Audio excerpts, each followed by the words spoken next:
Qué gusto que te des la oportunidad de recibir y vivir verdad a través del resumen del Ágape en Vivo sesión 413, en donde el Espíritu Santo nos invita a vivir la crianza de Dios. Bendiciones.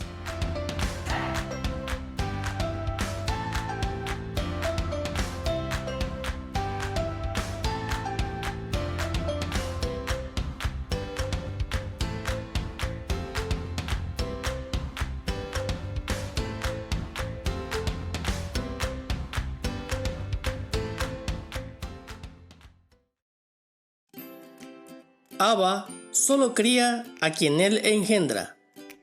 Dios no recibe como hijos a quienes no engendra. Los hijos de Dios nacen de Dios.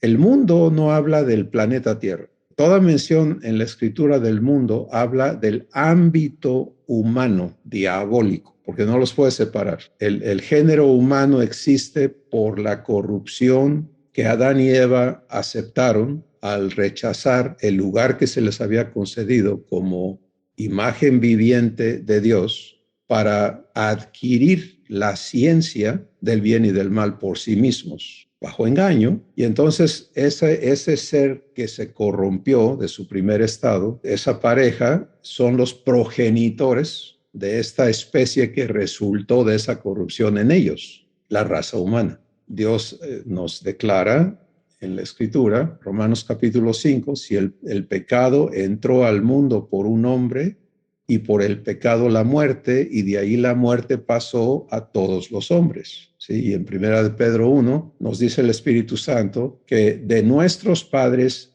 heredamos la herencia genética espiritual, heredamos una vana manera de vivir, un vacío existencial. Y ese vacío es lo que todo ser humano está tratando de llenar en sí mismo, ¿cierto? Bueno, pues es una búsqueda interminable, imposible, porque lo que nos llena a los hijos de Dios es haber sido muertos a esa existencia juntamente con Jesús en la regeneración, resucitados para poder ser habitados por Dios, ¿de acuerdo? Porque Dios no va a habitar en un corazón, un espíritu corrupto. Él nos hace de nuevo y entonces puede habitar en nuestro espíritu. ¿Para qué? Para ministrarnos vida. Entonces vamos ahora a vernos en la crianza de Dios. Y todo inicia con ser engendrados por Dios. Si Dios no cría hijos de Adán,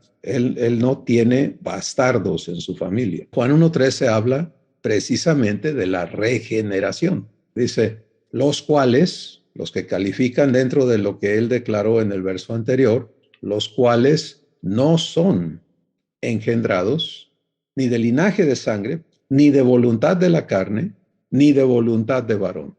Dios remueve tu origen humano. ¿Y qué dice? Los que ya no son engendrados del linaje de sangre, ya no son engendrados de la voluntad de la carne, ni son engendrados por un varón humano, ahora son ¿qué? Engendrados por Dios. Así que ahí empieza la crianza divina.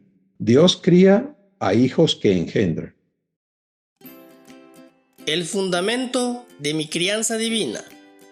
Jesús le da derecho legal a cada hijo que le recibe para ser hecho hijo de Dios, lo cual es hecho por regenerar a un hijo de Adán, por destruir al ser esclavo de pecado y renacerlo de la simiente de Abba. Este es el fundamento para vivir la crianza de Dios.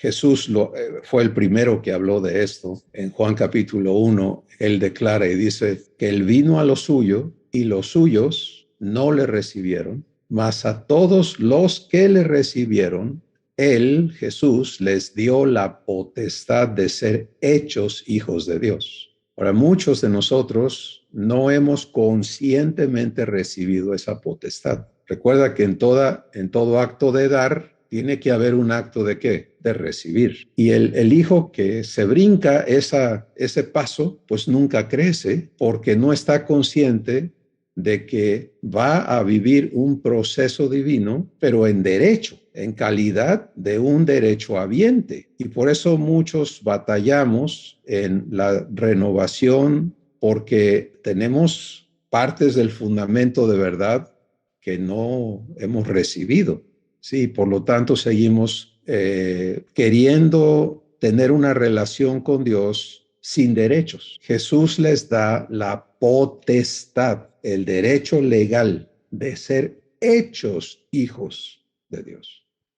Esta es la entrada a la escuela divina. Porque el que no entra por aquí, pues no puede vivir la escuela de un hijo. Jamás de los jamases puede aceptarse en semejanza con Jesús. No tiene cómo. Y esto es algo que Dios tiene que corregir en muchos de nosotros, que hemos aprendido a aceptar cosas ilógicas. En mucho del entendimiento humano se explica la fe como algo irracional y lógico. Tú nada más cree, no importa por qué. No le preguntes a Dios por qué. Tú nada más créele, es todo. ¿De qué? ¿Quién sabe? No importa. ¿Cómo que no importa? Y eso nos abre al engaño. Y por eso el engaño abunda, porque hay tantas personas que no buscan entender espiritualmente, no aquí, sino nada más aceptar. Ya están condicionados. Es que así me dijeron. Y luego la pregunta es muy sencilla. ¿Ya recibiste el derecho, la potestad para ser hecho hijo de Dios? Una vez que ocurre eso, entonces en el versículo siguiente, Juan 1:13, Jesús dice que estos que le recibieron a él, a quienes él les dio la potestad de ser hechos hijos de Dios y obviamente han recibido esa potestad, son regenerados. Y ahí está entonces el fundamento, ¿sí? Si Dios me engendra, pues es mi Padre en semejanza con Jesús. Así como Jesús es hijo, era el unigénito, el único engendrado por Dios. Ahora Él es el primogénito, el primero engendrado por Dios entre muchos hermanos engendrados por Dios. Recibiendo el derecho a mi crianza divina. Quien recibe el derecho a ser hecho hijo de Dios es guiado a vivir la transición de responsabilidades, el proceso por el que la maldición adámica es removida del raciocinio del hijo para darle la mente de Cristo, la mente de un hijo seguro y absolutamente provisto.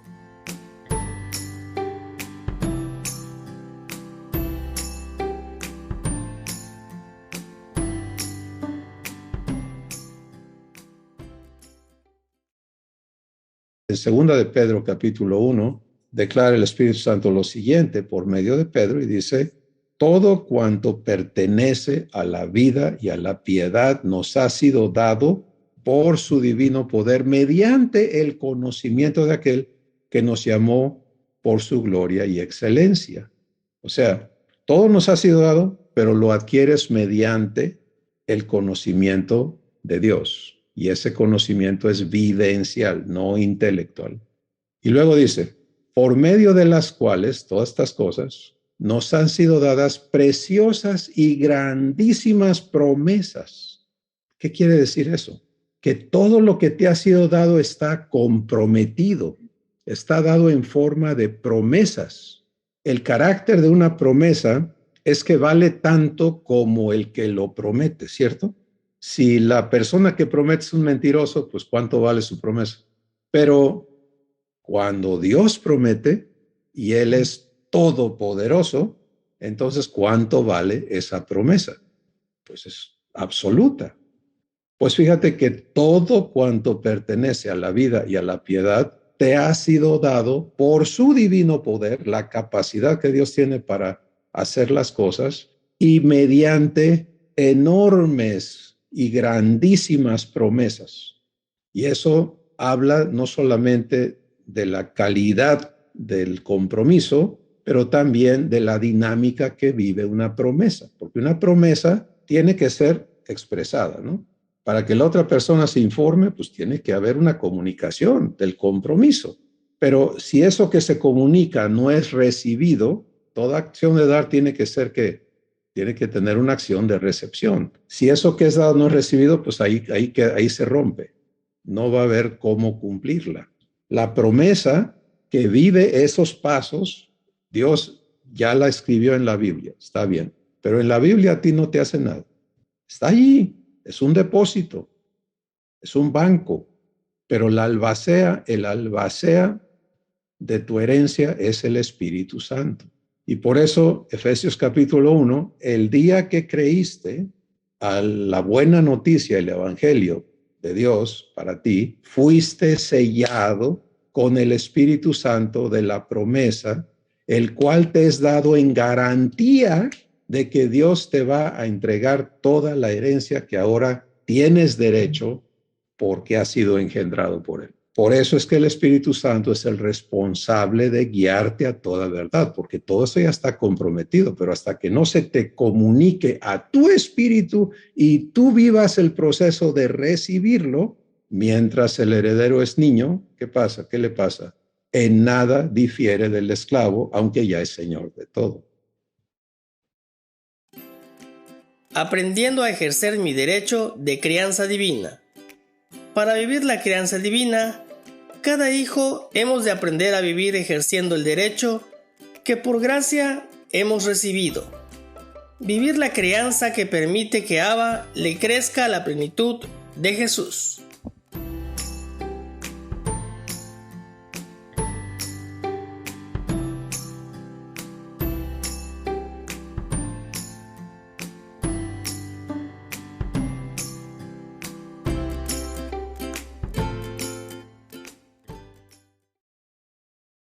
Estamos hablando hoy de la crianza divina. ¿Cómo cría Dios a sus hijos? ¿De qué se trata?